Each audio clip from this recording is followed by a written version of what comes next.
Hi, Jordan. Hi, Layla. How are you doing I'm today? doing well. How are you? Good. Today, we are here for our very first filming session for Universal Flooring. Yeah, I'm excited. We've got some fun things we're going to talk about. Yep. Fun for us. I don't know about Yeah, other we'll see people. about the people who watch it, and it's fun for us. Exactly. Yeah. There we go. And that's why we do this. Yeah, exactly. That's why we do this. Yeah. We're going to have a couple different segments today. We're going to talk about a couple different things. But my whole goal today is to learn more about yourself, how Universal Flooring got started, where you guys have been, and where you guys are going to go. So if you could quickly introduce yourself so we know who you are. Sure. I'm Jordan Teed. I'm president and CEO of Universal Flooring. We're a family business. We've been around since 1997. It was founded by my mom and dad, and then I took it over in 2013. And we specialize in commercial flooring, commercial ceramic tile, concrete finishing, and floor prep and wall protection. So we're a subtrade to a lot of major general contractors. We work with developers and we work with end users, supplying and installing all those various products. Excellent. Thank you so much for that. Anytime. I love the flooring industry. Yeah. I know the spiel. I've done it a few times. Yeah. Definitely. You've. I know when we were talking before the session, you said you started in this when you were 10 is when your parents started the business.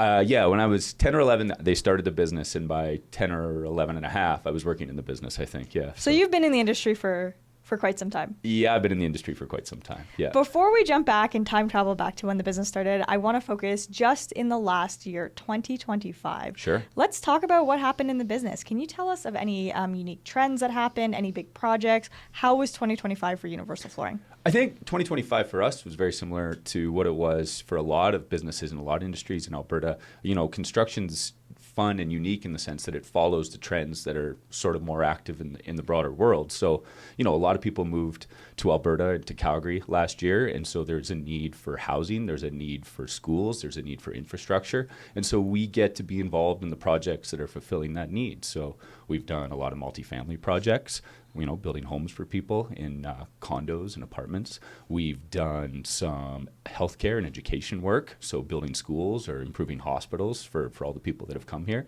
And so, you know, all of those projects come with unique challenges and, you know, various complexity, but that's where we've seen a lot of our business over the last year. All that commercial stuff, very multifamily. You know, funny enough, actually, Yeah. I was part of my condo board's group who picked our new carpet for our condo. And how did that go? Was that a good process? Well, there were some thoughts about the final carpet choice. Okay. I Yeah. liked the carpet. Yeah. Some of the older residents did not. Right, so we had a bit of a generational gap as it relates to the carpet. Yeah, we see that. Yeah. Yeah. But, you know, we can help with that. We're very good at bringing the generations together to come, you know, and come together on a selection of a carpet that makes everybody feel good. So, you know, next time you do it, let us know. We'll help you out. Well, that might be like in 3 weeks. Well, depending on how we're everybody here. else We're votes. available even in 3 weeks. Yeah, give us a call. You know, it's so interesting that you say that because when you think, you know, I will say this, you know, a little facetiously, but the carpet industry and the flooring industry is not necessarily the most exciting industry, or one wouldn't think it would be the most exciting industry. Yeah. But when you actually get into it, there's a lot more to it than an individual realizes. Right? Like even just, for example, different types of carpet for different environment or different types of flooring for different environment. You know, carpet is great in a space like this where we need sound dampening, but probably not really good in a hospital. No question. That's right. Yeah. Well, and not only that, but even in a particular scenario, say a commercial kitchen or in a hospital, there's multiple different types of products that might apply.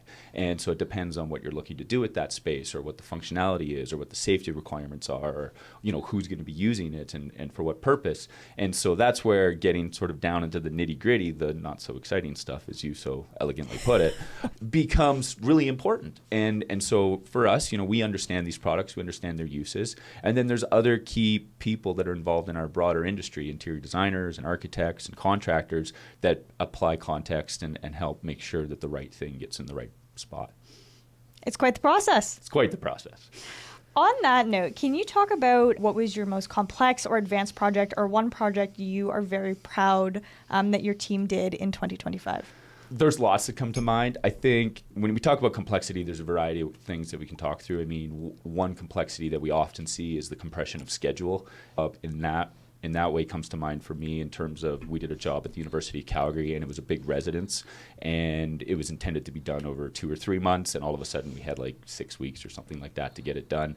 And, it meant pulling together and making sure that we had material available and we had labor and crews available and making sure that everything was exactly where it needed to be when it needed to be there. So from a logistics and scheduling perspective, that's complex. And then, another one that would come to mind is we did a distillery earlier in the year, and it was technically in design very complex. So there was tile that had to be custom cut and that was interwoven one tile to the next, and it interplayed with hardwood and various other finishes.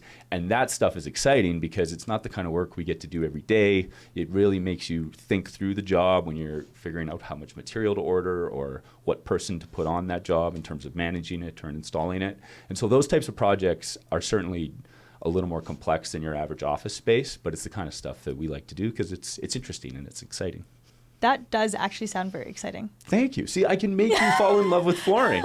This is exciting. I'm just thinking about like when I went to Europe for the first time, I went to Italy and seeing all the beautiful mosaics, these ancient mosaics. And I'm like, wow, the technology that we have nowadays versus the technology they had back then, and they created these beautiful mosaics. And it sounds like with this project that you did in the distillery, some of that artistic endeavor and some of that creative endeavor started to come out. Yeah, no question. And so a lot of our installers, ceramic installers or hardwood installers, they're like artists, right? And we're doing a school right now, and the main corridor, the main entrance of the school is 70 or 80 feet long, and the entire thing is this intricate indigenous design with 7 or 8 or 10 different colors sort of overlapping in sheet vinyl, and it's going to be incredible when it's finished. Just a really, really cool piece, and it's like a piece of art. It really is, right? And the fact that our installers can go and do that kind of thing, it makes them unique. And from our perspective in the office, it's exciting to be involved in that kind of thing. It's interesting. That sounds like a wonderful project. I'm actually really excited to see the pictures from that. I will send you the photos. Heck yeah. In the next video that we do, yes, hopefully we'll have the photos. We'll put the photos up, and you'll be even further in love with flooring. I love it. I love to hear it. So there are multiple stages to the flooring process. There's the planning, the materials, acquiring. Do you have a more specific word than that? Yeah, like buying. Buying the materials. There you go. Procuring the materials, Yeah. Installing the materials. Yeah. What do you think is the most important part when you're working with a client? Like what matters most to them? The planning, the buying the materials, or the installment? I think all of it. I think what's important to them is what they see. And so they want the material to be there when they're ready for it to be installed. And so if we're a duck with, sort of quiet on the top and our feet paddling under the surface frantically to get it there for Monday when it needs to be there, I think that's less important about how it gets there. It's important that it gets there. And then the installation piece, I think, is probably the most important thing because that ties into schedule, that ties into quality, that ties into callbacks. And for the most part, for our clients, that's the thing that's most going to be a reputational item for them. So if they take on a project and we as a flooring contractor fail them because we do a poor job of installation or we can't meet the schedule impact or the schedule expectations, that's going to have a major negative impact on the way that their job is perceived overall. In particular, as a finishing contractor, we're coming in towards the end of a job. And so they may have had a great job that's gone on for 6 months or a year, and then we come in for the last 2 months. And if that doesn't go well, you very much have the possibility of leaving a bad taste in the mouth of whoever their end user is and their customer. So we understand that it becomes a pretty high leverage moment for them. And I would say that piece is by far the most important. I mean, it's all important, but that's the thing that they're going to see and that's going to impact them the most. At the end of the day, it doesn't matter how chaotic the job was coming together. It matters, was it done right? Was it done right? Was it done on time? And did your customer, your client, not only if it's a contractor, our general contractor, but ultimately the end user of that project, get what they wanted, right? And, we see lots of times in our industry where something gets specified by a designer because that's what the owner or the end user has wanted, and then things get swapped out for cost or for time frame or timelines or availability or whatever. And that's fine, and we're happy to do that work and try to create value for a project where it needs to be created. But if you're giving something to someone that isn't what they asked for, you ordered a car and it's supposed to be red and it shows up blue, ultimately you're going to be disappointed. Of course. Yeah. Of course. Now, I know in the early 2020s, there was some issues with reliable access to materials. Yeah. Wood got super expensive. Supply chains were disrupted. Did you still see some of those lingering effects in 2025? Yeah, to an extent, for sure. I think the big story for us in 2025 was the tariff thing that happened between Canada and the U.S. as it relates to logistics. There's no question that global logistics became very sort of snarled in 2020, and that changed the way that our products get to us, for sure. But the threat of tariffs and then ultimately the tariffs had, I would say, in 2025, a larger impact. Not knowing whether it was going to be applied or not applied, trying to quote projects, not knowing whether there'd be tariffs or not be tariffs, having work on our books that we're under contract for with products that are potentially subject to tariffs, and trying to decide, do we order this material 4 or 5 months before we need it to try to avoid a potential 25%. I mean, the messaging is so consistent, right, as it relates to tariffs. I mean, everybody knows exactly where it stands at all times. So I don't understand why we had such a tough time with it. But yeah, we did. So we did our best to manage through that and communicate where we could that says, hey, we don't know. This doesn't include tariffs. Here's what we think the tariffs would be. That's sort of all we could do about it. Do you think when you look at the construction industry as a whole, do you see positive trends? Do you think 2026 is going to be a strong year for the construction industry? Yeah, I think 2026 will be a strong year. I mean, we judge it in some ways based on what our backlog is, so how much work we have on the books going into next year, we're looking very strong from that standpoint. We judge it based on how much work our estimators are working on in terms of quoting. And then, just having conversations with our clients and other, people in the industry, trying to get a sense of what they're seeing and what they're hearing. And from our perspective, we're looking forward to another good year in 2026. I'm happy to hear that. Yeah, me too. Yeah. On that note, are there any new technologies, any new installation techniques that you guys are looking to implement in 2026, new materials? What's the innovative stuff happening in the industry? Material-wise, there's always new stuff coming. I think that's, it's incremental, the improvement there. I mean, our industry is probably no different than anybody else's, and that's looking at the ways that we can leverage things like automation and AI, mostly probably in our workflow and our processes in the office, and trying to figure out ways to be more efficient. A lot of our customers are big companies. They've got a lot of resources at their hands, and they're on the leading edge of technology. And so they expect their trade partners to be right there with them. And despite the fact that we're not that big a company, we've got to figure out ways that we can communicate with them in a time frame that they're expecting. And I think that's probably where we need to look in 2026. Do you have a favorite type of flooring? Oh, and how much time do we have? A favorite type of flooring? Mm-hmm. I got to say, I like rubber flooring. Why? Yeah, and I'm going to upset, our lino and people and our sheet vinyl. I'm sorry, I just like rubber flooring. I think it's more expensive, but and we're doing a school right now, the one I told you about, that's a rubber flooring job. I think it's just nicer underfoot. I like the aesthetic of it. And I don't know, I just think it's, call me weird, call me crazy. No, honestly, I think for someone who's in the flooring industry, you should have a preferred type of flooring. Yeah, all right. Probably a slightly controversial one. Controversial. I mean, a controversial one would be like VCT, which is like what you see on the floors of Walmart. Like if I said to you, like, my favorite type of flooring is VCT, that's just not an acceptable answer. Yeah, that might be like your favorite beer is Budweiser. Yeah. Is that your favorite beer? I'm a Bud Light Lime guy, so okay, yeah. Okay. So only slightly insulted. Only slightly insulted. Yeah. I'm not actually a Bud Light Lime guy. Oh my God, I don't actually drink, so I don't know anything about beers. I have no idea. Yeah, okay. That is so funny. Okay, sorry. Let me get back on track here with the actual questions we are supposed to talk about today. Let's do it. What are you doing in 2026 to help improve the experience for your clients and your customers? I know you briefly touched on AI to improve efficiency. Could you dive into that a little bit more? Yeah, that for me is the big project in terms of working on our business that I'm going to plan to take on next year, and that is working through our processes, working through our workflow, and trying to understand how we can better get results for our customers. I mean, our strength is our people. We have this incredible team of incredible people that work really, really hard to get results for our customers. And so the goal for me is to really leverage automation and AI and this emerging technology to put them in a place to do even more and do even better for our customers. And so working through trying to map out exactly what our process looks like and understanding how we touch our customers. That doesn't sound good. I don't mean touch our customers. How we interact with our customers. and what we're going to do to improve sort of their journey in dealing with us. That's a big project for the next year. Okay. Lots of new things. So many new things. So many new things. Yeah. Maybe even a background check or two in there. Yeah, I apologize. We're not trying to touch anybody. I appreciate you being a good sport. Yeah, I'm trying to be transparent. I'm going to ask you this question verbatim. Verbatim. If a developer or a GC is considering a long-term flooring partner for multiple projects in 2026, what's one thing that you would want them to know about your commitment to that kind of established relationship?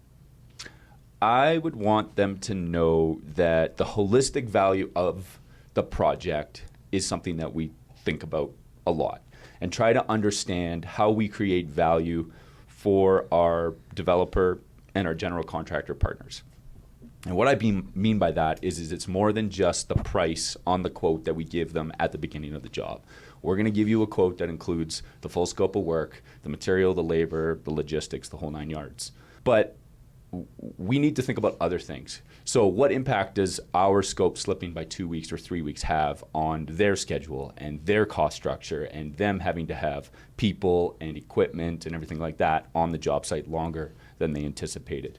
What impact does it have on our ability to work with them to try to create value in products or processes or systems that are going to tighten timelines, or maybe replace a product that can be replaced at a lower cost just based on the way it was specified or designed? And when we bring a partner mentality, when we try to think about a job, not just in the way that it impacts us, but the way that it sort of is holistically, what value does that create for them? And that would be the thing that'd be the basis of the conversation I'd want to have, and that'd be the thing that I'd want them to think about. Thank you. Very succinct. Oh, good. I feel like you're a man who has thought many thoughts and clarified them before they come out of your mouth. I suppose I try to think before I talk, yeah. That's an excellent thing. Is that a good quality to have? Great quality to have. All right, good. I'm glad to hear it. Pivoting slightly back to 2025, what are you most proud about that your team has accomplished in 2025? Oh, we've accomplished a lot in 2025. Yeah, I think more than anything, and it goes back to our team and our people, is we brought on 3-4 various individuals that joined our team over the last year and a bit. And it just adding to our team and adding to what we can offer to our clients and the services that we can provide. That's the thing that I'm most proud of. Every time we get to add another great person that reflects our values as a company, that's the thing that's most exciting for me. It's always really fun to see a project that you're working on grow. And your project is your business. Yeah, that's a good way to put it, for sure. Yeah. I often think about my business as a project as well. Yeah. And when we get to add team members on, I think those are the moments that stick with me for personally as well as a business owner. Yeah, I agree. And it's, as the business owner, it's some days it's really difficult to not get sort of sucked into the weeds and get focused on the little issue that you're having. But when you take a step back and you sort of try to take a longer view of your business and what you're trying to achieve, that's for me when I get a sense of pride, right? Because I get to see where we've grown and how we started and where we've gotten to, and by far it's the people that we have and that I get to work with every day. That people make the job. People make the job. What are you most excited for 2026? 2026, I'm excited for a lot. We have some great projects on the books. I've told you about a few of them, and it's always exciting to be doing new jobs. I still love the whole project process of seeing a job at the beginning and watching it proceed and then getting to see the final product. I still get excited about that. I mean, flooring can be exciting and construction in general. So I like that stuff. So just seeing the type of work that we have on the books and the stuff that we're going to be getting to do, knowing the customers that we're going to get to work with, and continuing to grow, continuing to try different things like this, to improve our place in the market and stuff like that. So those are some of the things I'm excited about. Always fun to see it growing. Love to see it grow. Yeah. Let's pivot now a little bit and move on to our third segment of our session today. I want to talk about the history of Universal Flooring, because you guys have been around for a minute. Yeah, a long time. Let's talk about how did it start? So it's a family business, second generation. I'm that second generation. And it was started by my mom and dad in 1997. And my dad had worked in flooring previous to that, and then the business that he had been a part of sort of shut its doors, and so he decided to break out on his own. My mom and dad were partners in that, and it started off small. It was the two of them plus a third guy, Art, who sort of ran the crews and checked on the job sites, and that was it, just the three of them. And it went that way for a while, and then they slowly added people. And then I joined the business in 2008 when I finished school. And for a long time, it was a very small family business. And then over time, we've grown and we've added people, and we've taken on different scopes of work and different types of contracts and different types of customers, and expanded geographically into places like BC and outside of Calgary. And but yeah, very small, very humble family beginnings for sure. What's your head count now? We have 17 in our office, and then our installers are subcontract, so it varies depending on our workload. So a lot of growth. In the last Yeah. 28 years. Good math, 28 years. 28 years. The only reason I know that is because I'm 27. So this business has been around for 1 year longer than me. Yeah. So it's been around. We've been around for a while. Do you remember when your parents started the business?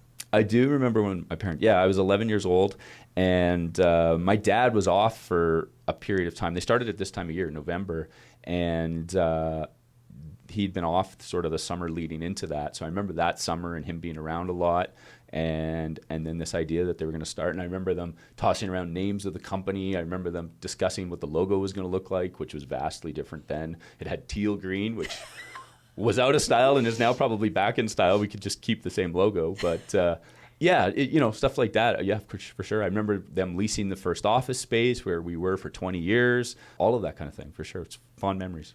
What was it like growing up in a family business? It was.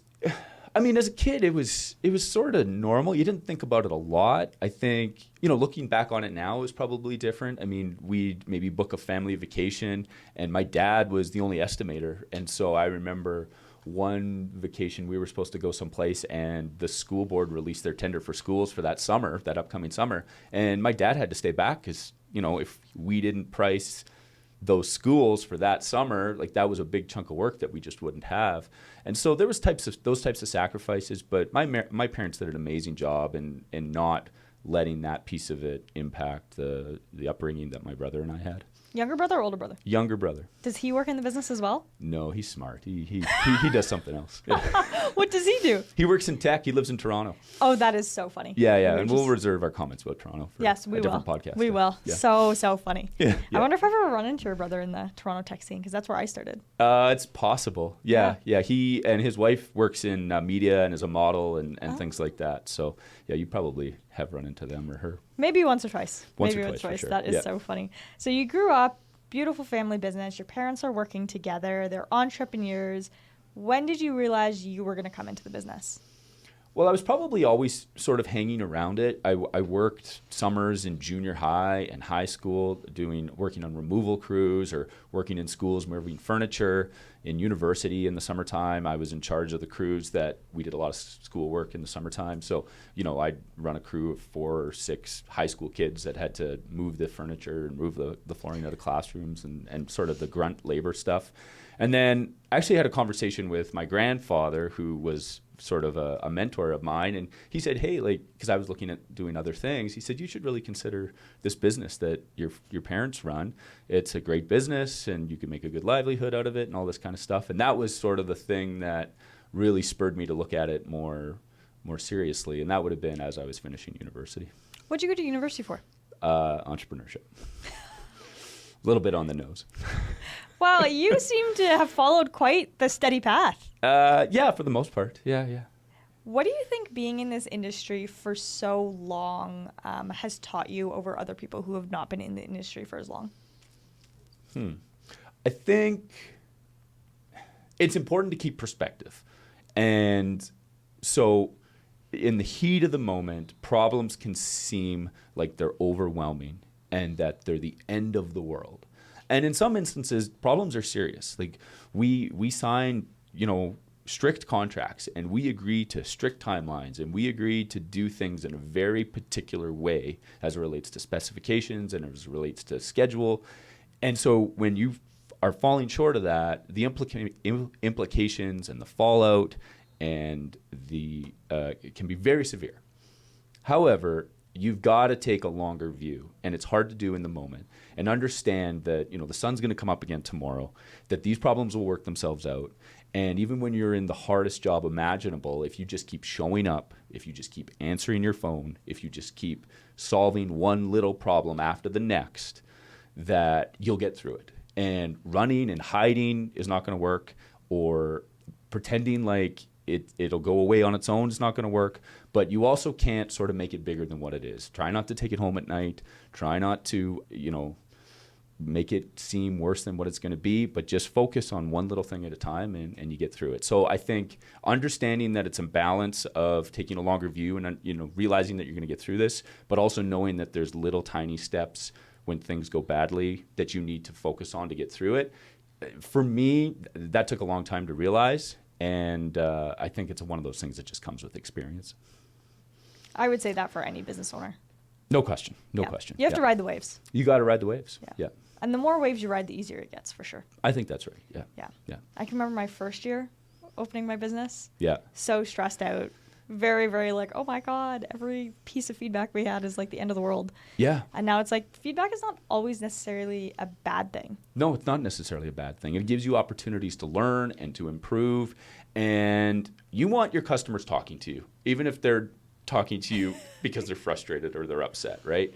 You don't want them not talking to you. It's like a personal relationship. If the communication shuts down, then you got a real problem. I'd rather get yelled at and try to figure out a way to fix the problem, than to have somebody sort of delete my number from the phone and never call me again. Mm-hmm. Agreed. I don't like getting yelled at, but it's better than the opposite. It happens occasionally. Yeah, it does happen occasionally.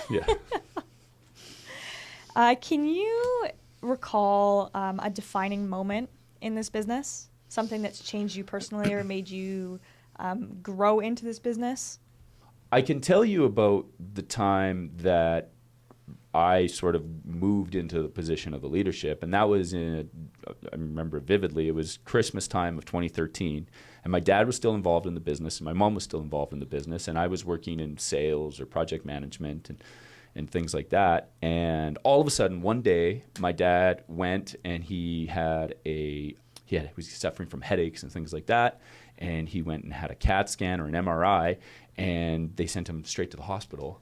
And he had a tumor. He had a brain tumor. Oh my God. Yeah. And so thankfully he had surgery and he recovered okay and he's doing fine.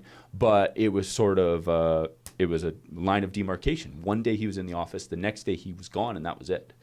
And so it left this vacuum, really, for lack of a better term, in the business. It left it for my mom and me. It left it for our customers. It left it for our suppliers. It left it for everybody.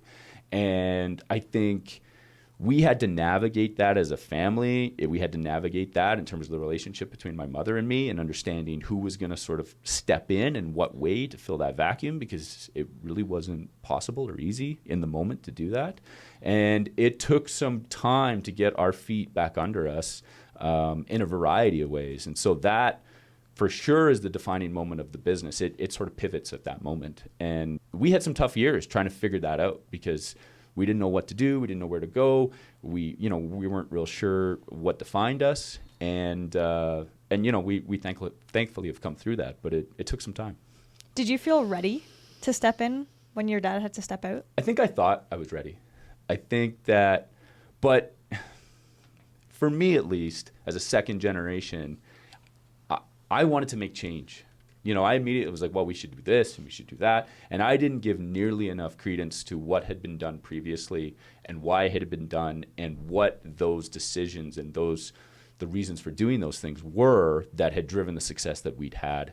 And looking back now, I went, man, like I was just changing for the sake of changing, just to say that we had changed things. Like I immediately changed the teal logo. And it was like, well, that's not really a priority, right? But it was, I needed to feel like I was sort of putting my imprint on it. And in retrospect, there was other things that I could have been focusing on. Those are some wise words of wisdom. Oh, well, thank you. Yeah. I know we've actually kind of veered off, and we've been really talking about entrepreneurship and your experience as a business owner. What has your experience been like from a client perspective? Talk to me about some of those relationships that you've built. Talk to me about the people that you work with. I think for me, and I think I speak for our whole business, you want clients that reflect your values. You want people that work at your company to reflect the values that you have as an individual, as a business owner, and the values that you instill as a company. And I think ideally you want your customers, your clients to reflect those as well. And so again, it's about, I've got incredible relationships. I've got friendships with people that we work with, that I've worked with for a long, long time. And I value those not only on the work side, but on the personal and the friendship side as well. And that's just through a process of getting to know people and working with people. But it's a lot more fun to work with people that you know and that you like and that you have similar values to and that you might even have a friendship with than people where you're sort of always conflicting and you're always butting heads and you just have a very different worldview. I mean, we'll work with people that we just don't seem aligned that way, but the long-standing relationships, the ones that we return to over and over again, and the ones that are the backbone of our business, they're the ones that there's a real alignment in that type of thing. What would you say are some of your company values? I mean, I can list them if you like, but please, let's hear them. Let's dive into why those are the company values. But I mean, they reflect my values, which reflect the values that were instilled in me from my mom and dad when I was a kid. Are these your mom and dad right here? Yeah. Wow. What perfect timing. Perfect timing. It's like it was planned. I actually think that was your value statement in the background too. Yeah, which makes it easier because then I can just read them off. I'm trying to remember what they are, but I mean, it's some of the stuff is pretty basic, right? It's honesty, it's accountability, it's oh geez, now I'm going to forget them. It's honesty, it's accountability, it's collaboration because we want to work together. It's being enthusiastic. It's about having fun. It's Why do you think being enthusiastic is important in business? I think it's important because we spend so much time at the office. I mean, the people that I probably see most in my life are the people that I work with, right? Or to a certain degree, for sure, outside of my family. You want to be enthusiastic about being there every day. You want to be excited about going in. If it's sort of, not exciting or no fun, then you should go do something else, right? And we firmly believe that we want you to come and be here and have fun and have a good time. And hopefully Katerina would understand that we have a good time at our office, right? Our Halloween party was a pretty good time, so I know when to leave because things sort of get out of hand. But so it's a fun environment, and we have a good time and we laugh, and we like to say that we take the work that we do seriously, but we don't take ourselves seriously. And I think that's an important piece for sure. So we want to be enthusiastic, we want to be collaborative, we want to be accountable, we want to be honest, we want to be competitive because I think it's important to go out into the world and try your best and try to win. I mean, we're in a competitive environment, and that's important to us. And lastly, we want to be innovative. We want to try to be leaders. We want to be trying new things, testing new strategies, testing new ways of doing business, and if they work, implementing those things. So because the business has been around for 25 plus years, It's been through quite a few different economic cycles, the dot-com bubble, 2008, the Calgary oil crisis. Is that what you guys call it? You guys, you Calgarians. I'm not originally from Calgary, and I wasn't here during the oil crisis. The oil crisis, yeah. Yeah, I guess, yeah. Yeah, okay. What have these fluctuations in the market taught you? What do you take away? How do you feel like you weather the next recession or the next economic calamity? I think it's similar to what we talked about related to problems on an individual project or within your business. You have to try to balance taking a long view and managing the issue at hand sort of in a granular fashion. So, when there's a downturn, when there's a shortage of work, you have to think about the fact that, hey, we're going to get through this. Let's not do anything crazy like cut our staff in half, because on the other side of that, you're going to be looking for those people. Not to mention the fact that you love those people and you value them and you don't want to just sort of send them on their way. But you also need to figure out, hey, how are we going to make ends meet? How are we going to meet our budgets in the short term? So it's a difficult balance, but the first part, taking the long view and thinking about the fact that, hey, we intend to get through this. We intend to see the other side of this. What's it going to look like? We can't just sort of cut bait and not think about that, I think is an important element of it for sure. Absolutely. Okay. Absolutely. You got to be able to weather it. you got to be able to, but you have to be able to weather it, right? And so, you have to look at certain things, whether it's spending or whatever. But Calgary for sure, it's seen its share of cycles. Yeah, boom and bust. Boom and bust city for sure. It really is. Hopefully it will stabilize as it continues to grow a little bit. Yeah, I think the diversification in our city is helped with that for sure. Has the diversification in our city helped with the amount of projects that you guys can certainly work on? The different types of projects, right? Yeah, I think it's exciting to see whether it's tech or whether it's healthcare or, oil and gas is still strong in our city, but there's all these other industries that have really taken shape. It just creates opportunities for everybody, including us. What's your favorite type of project to work on? I like anything that's unique and different and interesting. And I think I drive our operations team crazy because I think they would just do LVT in big square rooms for the rest of time because that would be just straightforward and not a problem. We could make that happen without even thinking about it. But if there's intricacy to the flooring, if there's products that we don't often get to use, so I don't necessarily care if it's a healthcare job or if it's a hospitality job or a school or anything like that. I focus on sort of what's involved in it. If it's complex or interesting or unique, I sort of gravitate to that stuff. Back to the art moment. Yeah.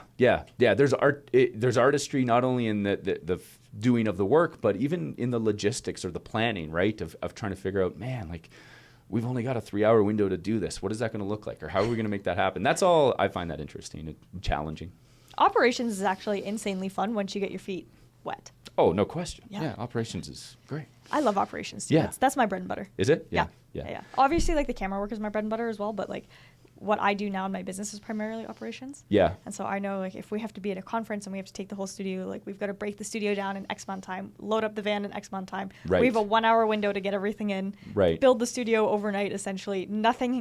Everything has to work perfectly, and then we have to pack it up 2 days later. And then thinking through each one of those little steps. Absolutely. Yeah. Absolutely. Yeah. No, it's excuse me. It's a cool part of any project, like you're saying. That's no different than anything that we would take on. Mm-hmm. And some jobs just require that level of detail. Some of them you can say, hey, we're just going to ship the studio and put it together, no big deal. But sometimes you have to sort of get right down into the weeds on it. And that part's fun.